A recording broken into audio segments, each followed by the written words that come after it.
Now that you have finally got your dream job and you want to prove yourself in your organization. So you say yes to everything. Extra work? Yes, sir. Weekend calls? Oh, I don't mind. Late night emails? No problem at all. Skipping lunch? Oh, it's okay. At first, people call you dedicated, but slowly your sleep disappears, your stress rises, your confidence drops, and one day you realize you are completely burnt out. Guys, welcome to the modern workplace burnout culture. And for you freshers, this pressure is even worse because many of you believe if I set boundaries, people will think I'm lazy. But here's the truth. Remember, boundary setting is not laziness, it's a survival skill. So, in this video, we will understand why burnout culture is becoming dangerous every day, why freshers struggle to say no, and most importantly, practical ways to protect your mental health and career without damaging your professional image. So stay till the end because I'll also share a powerful 3-layer boundary strategy that can help young professionals survive toxic work environments intelligently. So stay till the end. So what exactly is burnout culture? So burnout culture is a workplace environment where constant overworking becomes normalized. People are praised for working beyond office hours, being available 24/7, skipping vacations, sacrificing health for productivity. And social media, it makes it worse. So, did you come across the taglines like sleep is for the weak, hustle 24/7, work while others relax? Very punchy taglines, right? But unfortunately, nobody shows the anxiety attacks, the chronic exhaustion, the relationship breakdowns, the loss of motivations, or emotional numbness associated with such aggressive and punchy taglines. Now, the problem becomes more dangerous for freshers because early career professionals often feel replaceable. They feel insecure and financially dependent, and sometimes desperate to prove their value. So they silently, tolerate unhealthy expectations and directives. But here's the irony. Burnout does not make you more productive in the long run.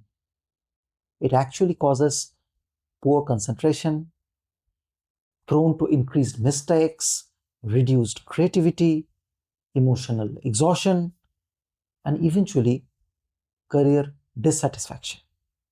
So, why exactly does freshers struggle to set boundaries? Most freshers are never taught professional boundary setting at all. In college, success often comes from things like obeying instructions, meeting deadlines, and continuously trying to prove yourself.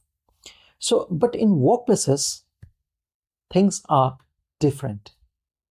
If you never define limits, people may continuously expand their expectations. Freshers commonly fear things like, what if my manager gets angry? What if I lose opportunities? What if others work harder than me? And what if I'm judged negatively? So basically what happens is that this fear creates a dangerous, cycle. You overwork, people expect more, you overwork again. Your expectation finally increases. Eventually, young professionals become emotionally drained within just, let's say, 2 to 3 years of starting their careers. And you know the worst part?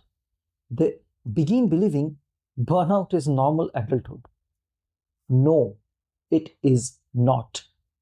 Now, you need to understand the difference between hard work and self destruction. Let me clarify something very important. Working hard is not at all bad. In fact, during the early stages of your career, learning aggressively and putting in extra effort to gain newer insights can genuinely help your growth in the career. But there's a difference between healthy ambition and self-destructive overwork. Now, healthy ambition means you learn, you grow, you deliver finally results, and still protect your physical and mental health. On the contrary, self-destructive overwork means constant stress, no recovery, no personal life, no, emotional exhaustion, and loss of self-worth outside the work. Friends, a career is a marathon, not a 3-month sprint, right? So burning yourself completely at 24 is not at all a smart strategy. Now, let me share some practical boundary setting techniques or tips for freshers. So tip number 1, stop trying to look always available. Many freshers think that instant replies make them look efficient. Actually, constantly being available teaches people that your personal time has no value. So you do not need to reply within 30 seconds at midnight unless it's genuinely very urgent. Instead, you can respond professionally, maintain a consistency, but avoid training others to expect unlimited access to yourself. Now, tip number 2, learn the art of professional no. Friends, saying no does not mean being rude. First things first. You can politely say, I am, let's say, currently prioritizing the earlier assignment. So can we revisit this tomorrow? Or maybe I may need additional time to maintain quality. Or maybe I can help with this after completing the current task. So notice something important. You are not responding in a rude fashion. You are not refusing aggressively. You are simply negotiating professionally. One reason freshers panic is because they fear being blamed unfairly.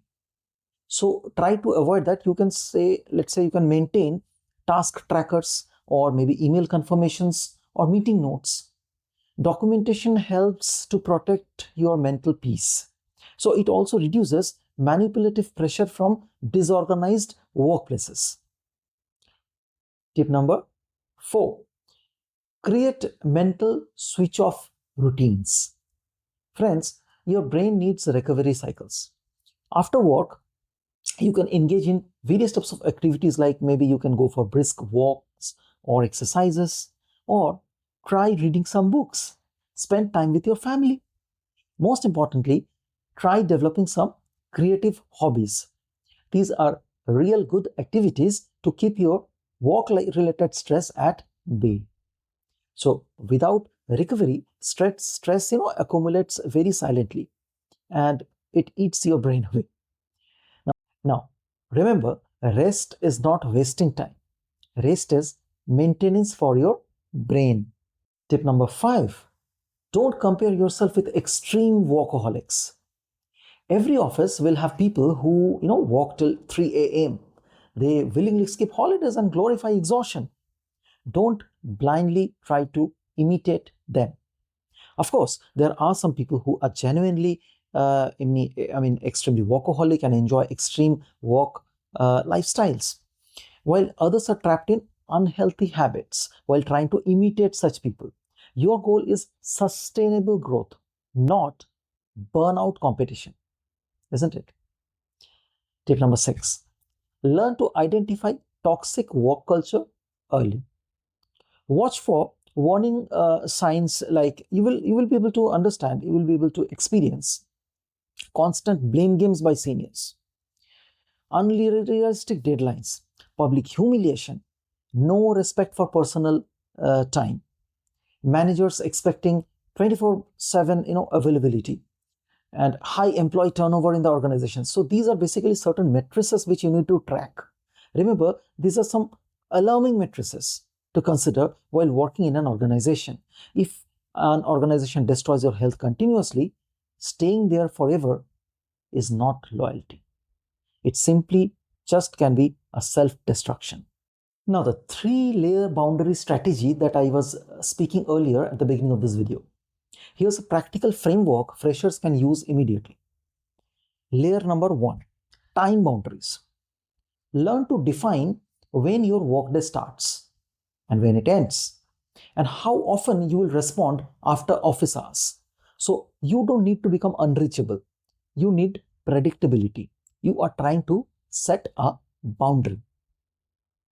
Layer number 2, emotional boundaries. So do not attach your entire self-worth to office validation. Remember, your job is part of your identity, not your entire existence. So a bad email or maybe a rude behavior from your superior does not define your value as a human being. Layer number 3, energy boundaries. So protect your mental energy very carefully. Avoid negative things like office gossips, constant negative discussions, and toxic comparisons, needless conflicts in the organization. Not every workplace battle deserves your emotional investment, right? So friends, while your career is important, your ambition matters, your dreams matter, but your mental health matters too, isn't it? The workplace will always demand more. There will always be another deadline, another target, another email. But if you never learn boundary setting, burnout can slowly steal your creativity, your confidence, your relationships, and eventually your passion for life itself. So work hard, be disciplined, be ambitious, but also learn when to pause, when to recover, and when to protect your peace. Because surviving burnout culture is not about escaping work, it's about building a career that you can sustain for decades without losing yourself in the process. So, have you experienced burnout or toxic work pressure or difficulty in saying no in your organization lately? Share your experiences in the comments below. And if this video helped you, don't forget to like, share, and subscribe for more career psychology, workplace survival, and future career strategy content. So see you in the next video. Thank you.